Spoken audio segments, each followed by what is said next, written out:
Hey guys, happy Friday. I wanted to shoot this quick video real quick to show y'all how to put your disclaimer and your privacy policy into your domain, into your WordPress. Okay, so first of all, you've got to log into, I use Atama, so this is, if you use Atama, this information will be useful to you. So you're going to go ahead and log into your Atama back office.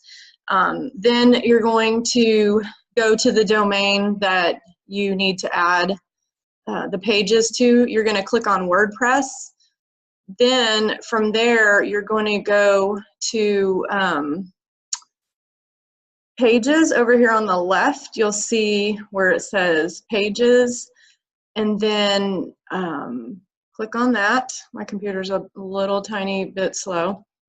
Then from here, you can see I've already done this on this website, but to add that information, you'll click Add New.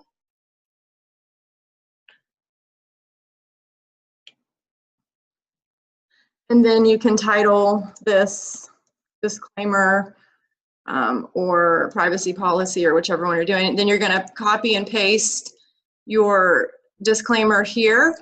Then you'll go over to the right and you'll see where you can save it and then publish it. And then you'll do the same thing for your privacy policy. Then you will then you see the permalink there. You'll be able to then take that permalink and put that into your lead pages.